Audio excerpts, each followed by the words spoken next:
In a world full of fascinating and unusual places, some stand out for their unique living conditions. This video explores 15 of the weirdest places where people have made their homes, defying nature and adapting to challenging environments. Number 1. Coober Pedy, Australia. Located in the remote South Australian outback, Coober Pedy is a small mining town with a population of around 1,700 people. The town is famous for its opal production, as well as its peculiar underground dwellings known as dugouts. Due to the extreme heat that can reach temperatures up to 113 degrees Fahrenheit, 45 degrees Celsius, in the summer, residents have found it necessary to build their homes below ground level to stay cool. Dugouts are excavated directly into the sandstone hillsides and can be quite elaborate, with multiple rooms, modern amenities, and even underground hotels, churches, and shops. The town's name comes from the Aboriginal term Coober Pedy, which translates to white man's hole. This unique living arrangement allows residents to maintain a comfortable temperature in their homes, typically around 75 degrees Fahrenheit, 24 degrees Celsius, year-round, without the need for air conditioning. In addition to the dugouts, Coober Pedy is home to an 18-hole golf course with a lunar-like landscape, where golfers play at night to avoid the scorching daytime heat. The course is entirely devoid of grass and has become a popular tourist attraction. Coober Pedy's residents are a diverse mix of nationalities, as the opal mining industry has attracted people from around the world.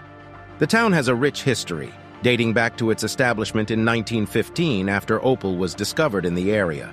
Over time, the town's unique living conditions have made it a popular destination for tourists and filmmakers. Several movies have been filmed in Coober Pedy, including Mad Max Beyond Thunderdome, Pitch Black, and Red Planet. While Coober Pedy might not be the most conventional place to call home, its residents have embraced the unusual living conditions and turned them into an opportunity to thrive in the harsh Australian outback. With its underground homes, rich history, and thriving opal mining industry, Coober Pedy is truly one of the weirdest places in the world where people live. Number 2. Catski Pillar, Georgia. In the western part of Georgia, there stands a limestone monolith known as the Catski Pillar, which rises approximately 130 feet, 40 meters, above the surrounding landscape. At the top of this seemingly inaccessible pillar, a small church and the living quarters of a monk have been built, making it one of the most unusual places where someone lives. The Catski Pillar has been a site of religious significance since the 9th century, when a small church was first constructed atop the monolith. However, it wasn't until the 1990s that a Georgian monk named Maxim Kavtaradze decided to make the pillar his home, in an effort to live a life of solitude and prayer. To reach the top of the pillar, Maxim and visitors must climb a precarious metal ladder, which replaced an even more dangerous rope ladder that was originally used. Once at the top, the living quarters consist of a small cell for the monk, a chapel, a crypt, and a wine cellar. The space is so limited that there is no room for a bathroom or running water, forcing the monk to make the perilous climb down the ladder to access basic amenities. Maxim's dedication to his solitary and spiritual life on the Catski Pillar has drawn attention from both the local community and international visitors. Despite the challenges, he has managed to create a small garden at the base of the pillar and has been instrumental in the restoration of the church and other structures on the pillar. Number 3. Setenil de las Bodegas, Spain. Nestled within the Andalusian region of southern Spain is the unique town of Setenil de las Bodegas. Known for its peculiar architecture, the town features houses that have been built directly into the rocky cliffs. These dwellings are not only built against the cliffs, but some of them also have the natural rock formations serving as their ceilings and walls. The town's history dates back to prehistoric times, with evidence of human habitation in the caves as early as the Stone Age. However, it wasn't until the 12th century that Setenil de las Bodegas truly began to take shape as a town. Over the centuries, the residents have carved homes, shops, and restaurants into the cliffs, creating a labyrinth of streets and alleys that wind their way through the town. The unique architecture of Setenil de las Bodegas provides its residents with natural insulation, keeping the houses cool during the hot Spanish summers and warm during the winter months. The town's name is derived from the Latin words septem nihil, which means 7 times nothing, possibly referring to the numerous failed attempts to conquer the town during the Christian Reconquista due to its natural defenses. Today, Setenil de las Bodegas is a popular tourist destination, with visitors flocking to admire the town's one-of-a-kind architecture and sample its renowned local cuisine. The town is also known for its local products such as olive oil, almonds, and honey, which are sold in small shops carved into the cliffs. Living in Setenil de las Bodegas means embracing a unique way of life that is both rooted in history and adapted to the surrounding environment. Number 4. The walled city of Shibam, Yemen. Nestled in the heart of Yemen's Wadi Hadramaut, the walled city of Shibam stands as a striking example of ancient urban planning and architectural ingenuity. Often referred to as the Manhattan of the desert, Shibam is renowned for its distinctive skyline of tall mud brick tower houses, some of which rise to a height of 100 feet and date back to the 16th century. Surrounded by a fortified wall, the city was strategically designed to protect its inhabitants from potential invasions and floods. The narrow, winding streets and the dense arrangement of the tower houses were constructed with the region's harsh climate in mind, providing shade and efficient air circulation to help regulate the temperature within the city. Shibam's tower houses, which can be up to 11 stories high, are made from sun-dried mud bricks, a sustainable and locally available building material. The exterior walls are coated with a layer of mud and straw, which serves as a protective barrier against wind and rain, and must be regularly maintained to prevent damage. The walled city of Shibam is not only an architectural marvel, but also a testament to the resilience and creativity of its inhabitants, who have adapted their way of life to the region's challenging environment. In 1982, UNESCO designated Shibam a World Heritage Site, in recognition of its outstanding universal value and the need to preserve its unique architectural heritage for future generations. Today, Shibam remains a living city, showcasing the enduring legacy of its ancient builders and the timeless appeal of its distinctive mud brick skyscrapers. Number 5. Hanging Temple of Hengshan, China. Perched precariously on the side of a cliff in the Hengshan Mountains of China's Shanxi province, the Hanging Temple, also known as Xuankong Temple, is an extraordinary example of human ingenuity and perseverance. The temple was built more than 1,500 years ago during the Northern Wei dynasty and has managed to withstand the test of time, despite its seemingly fragile location. The Hanging Temple is a complex of 40 rooms, connected by a series of narrow walkways and wooden beams that have been inserted directly into the cliffside. The temple is supported by a combination of these beams and the natural rock formations, which create a unique architectural structure that appears to defy gravity. The temple was built to be a place of worship for followers of Buddhism, Taoism, and Confucianism, showcasing a rare instance of harmony between the 3 major Chinese religions. Throughout the temple, you can find statues and artworks representing deities and figures from all 3 faiths, illustrating the shared spiritual values of the builders. The Hanging Temple's incredible construction and precarious location have made it a popular tourist attraction and a UNESCO World Heritage Site. Visitors can access the temple via a steep and narrow staircase carved into the cliffside, which provides a thrilling experience for those brave enough to make the ascent. The Hanging Temple of Hengshan stands as a testament to the power of human faith and determination, defying the odds in one of the most unusual places people have chosen to live. Number 6. The Rock Houses of Guadix, Spain. In the province of Granada in southern Spain lies the town of Guadix, home to an extraordinary community of cave dwellings. These rock houses, or cuevas, are carved directly into the soft tufa rock that is abundant in the region. While the concept of living in caves may seem primitive, many of these dwellings are fully equipped with modern amenities, offering a unique combination of ancient architecture and contemporary comforts.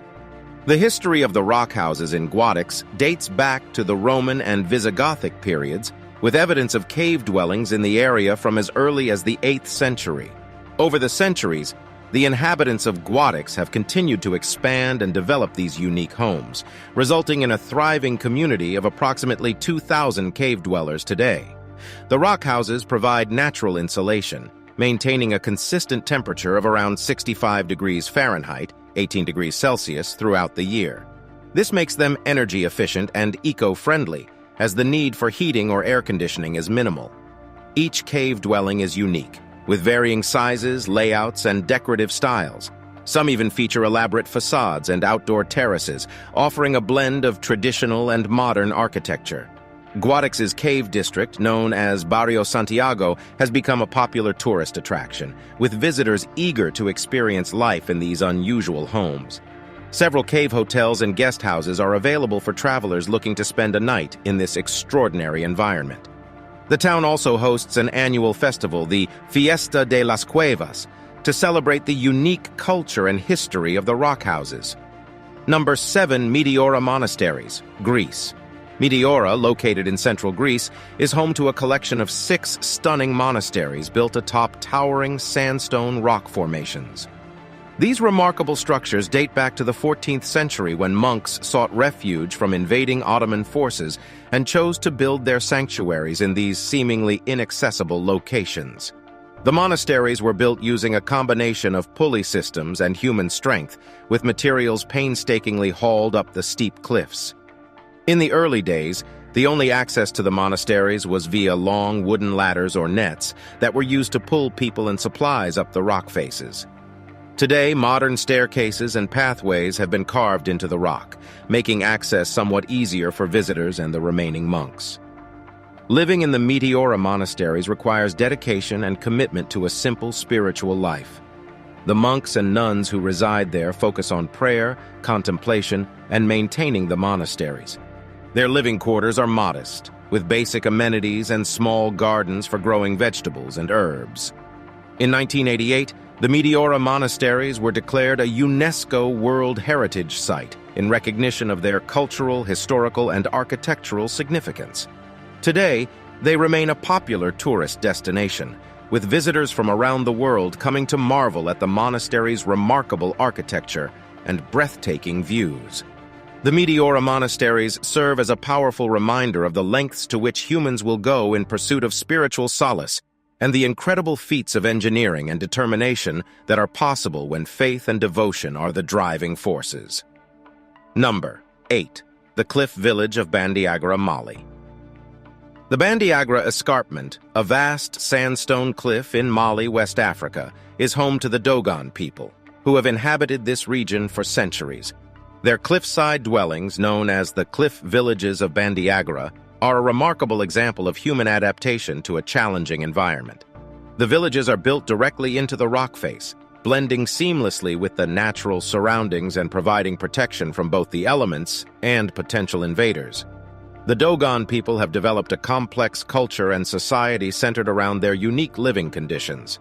Their homes, granaries, and communal buildings are constructed using mud and wood, with thatched roofs and intricate carved doors. The villages also feature sacred spaces, known as togunas, where elders gather to discuss important matters and resolve disputes. Access to the cliff villages is limited, with steep paths and ladders carved into the rock being the primary means of reaching the settlements. The Dogon people have managed to cultivate crops on the narrow terraces at the base of the cliffs, relying on an intimate knowledge of the local environment to grow millet, onions, and other vegetables.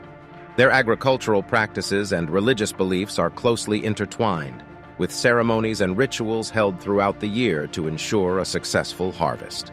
The cliff villages of Bandiagra are a UNESCO World Heritage Site, recognized for their cultural and architectural significance.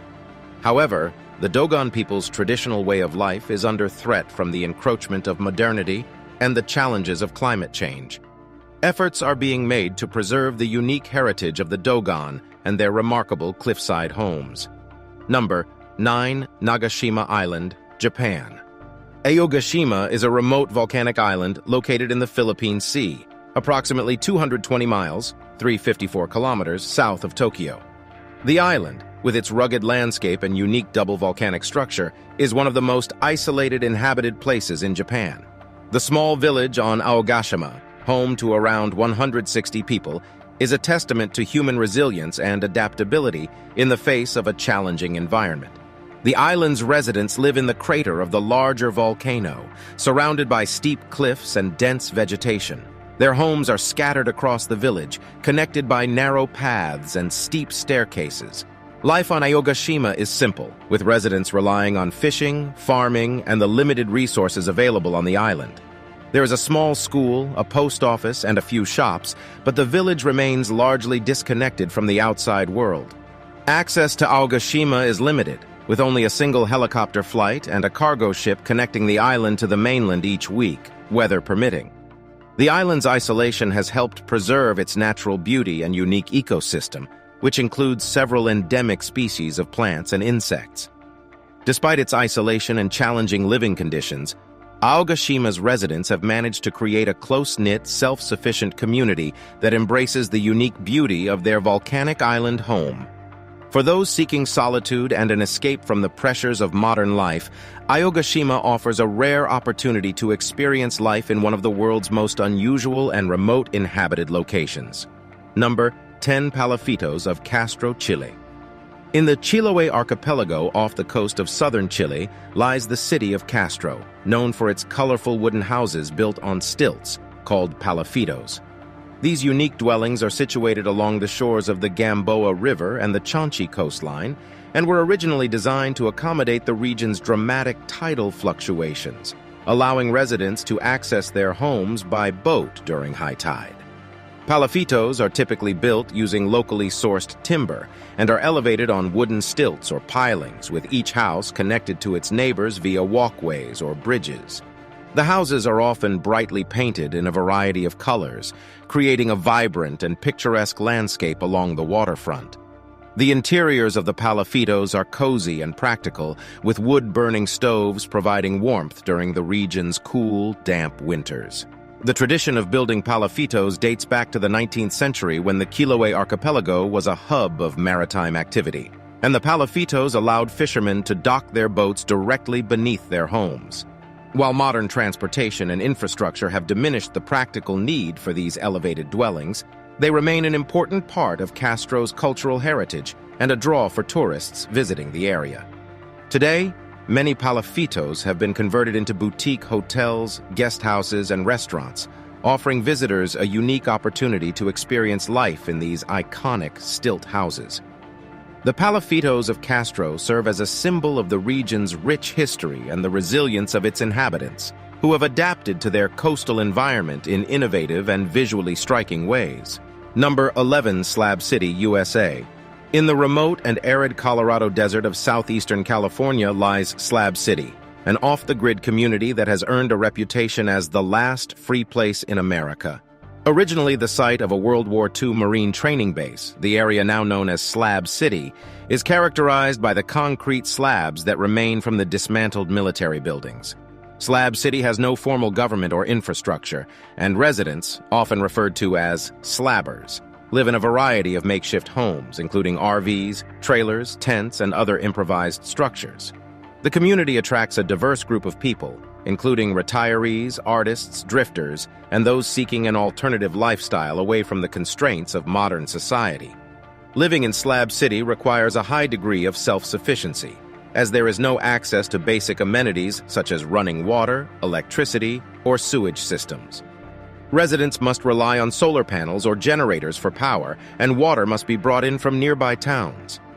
Despite these challenges, Slab City has developed a strong sense of community, with residents coming together to share resources and skills. While Slab City may not be for everyone, its residents have forged a unique and resilient community in the face of adversity, embodying the spirit of freedom and self-reliance that defines this unconventional settlement. The community serves as a reminder of the diverse ways in which people can choose to live, and the lengths they will go to create a space that reflects their values and beliefs. Number 12 Monsal Sea Forts, United Kingdom. The Monsal Sea Forts, located off the coast of southeastern England in the Thames and Mersey estuaries, are a series of imposing, abandoned World War II-era military structures. These forts were designed by British civil engineer Guy Monsell and were constructed between 1941 and 1942 as part of Britain's coastal defense system against German air and naval attacks. The forts consist of two distinct types: the army forts, which were built to defend against air raids, and the naval forts, designed to protect shipping lanes from enemy submarines and mines. Both types of forts feature a series of interconnected steel platforms supported by reinforced concrete legs, giving them a unique and otherworldly appearance. The army forts were equipped with anti-aircraft guns, radar, and searchlights, while the naval forts housed submarine detecting equipment and mine countermeasures. The Monsal Sea forts played a crucial role in the defense of Britain during World War II, shooting down numerous enemy aircraft and contributing to the safety of the country's shipping lanes. Following the end of the war, the forts were decommissioned and abandoned by the military, left to the mercy of the elements and the ravages of time. Today, the Monsal Sea forts remain a fascinating testament to human ingenuity and resourcefulness in the face of adversity. While the majority of the forts are inaccessible to the public and in various states of disrepair, they continue to captivate the imaginations of those who view them from afar, evoking images of a dystopian world or a relic of a bygone era.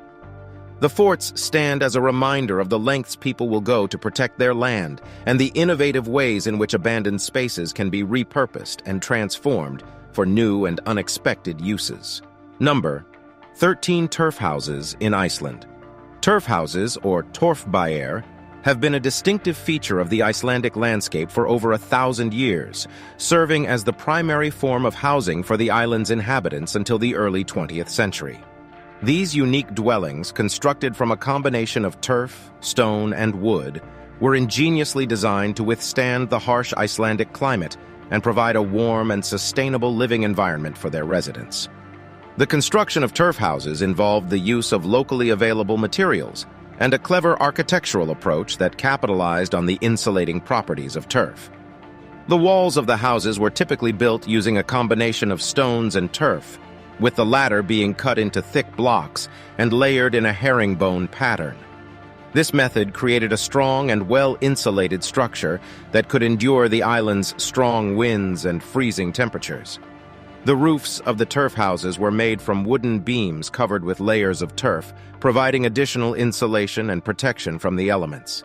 The interiors of turf houses were designed to be practical and functional, with a central living area known as a badstofa, which served as a communal space for cooking, eating, and sleeping. Smaller rooms used for storage or private quarters were often located off the main living area. The design of the turf houses was heavily influenced by the need to conserve heat, with small windows and a central hearth providing warmth and light during the long, dark winters. The enduring appeal of turf houses lies in their harmonious relationship with the landscape, their eco-friendly construction, and their embodiment of Icelandic resilience and resourcefulness. As interest in sustainable and traditional building methods continues to grow, the turf houses of Iceland stand as an inspiring example of a time-tested, environmentally friendly approach to housing that remains relevant in the modern age. Number 14. The Floating Islands of Uros, Peru. The floating islands of Uros, located on Lake Titicaca in Peru, are a remarkable example of human ingenuity and adaptability. These man-made islands, inhabited by the indigenous Uros people, are constructed entirely from totora reeds, which grow abundantly along the shores of the lake. The Uros people have lived on these floating islands for centuries, relying on their unique environment and resourcefulness to maintain their traditional way of life. The construction of the floating islands of Uros begins with the creation of a sturdy base, which is achieved by layering thick bundles of totora reeds in a crisscross pattern. This base is then anchored to the lake bed using ropes and stones, providing stability and preventing the islands from drifting away. Additional layers of reeds are added to the base over time, as the reeds closer to the water begin to decompose and require replacement. The end result is a buoyant and resilient surface that can support the weight of the island's inhabitants and their homes. The Uros people construct their homes, boats, and other structures using the same totora reeds that form the basis of their islands. The homes are typically small, single-room structures with thatched roofs, while the boats are expertly crafted with curved hulls and decorative animal-shaped prows. The totora reed is not only a versatile building material, but also an important source of sustenance for the Uros people. who eat the tender white base of the reeds and use them to feed their livestock. As the world continues to grapple with issues of sustainability and the impacts of climate change, the floating islands of Euros provide a valuable example of a community that has learned to live in harmony with its environment, using renewable resources to create a self-sufficient and eco-friendly living space. Number 15. Tristan da Cunha, South Atlantic Ocean. Located in the remote South Atlantic Ocean, Tristan da Cunha is an isolated volcanic archipelago that holds the distinction of being the most remote inhabited island group in the world. The archipelago consists of the main island, Tristan da Cunha, and several smaller islands, including Nightingale, Inaccessible, and Gulf Islands. The main island is home to a small community of around 250 people who live in the island's only settlement, Edinburgh of the Seven Seas. Tristan da Cunha was first discovered in 1506 by the Portuguese explorer Tristão da Cunha.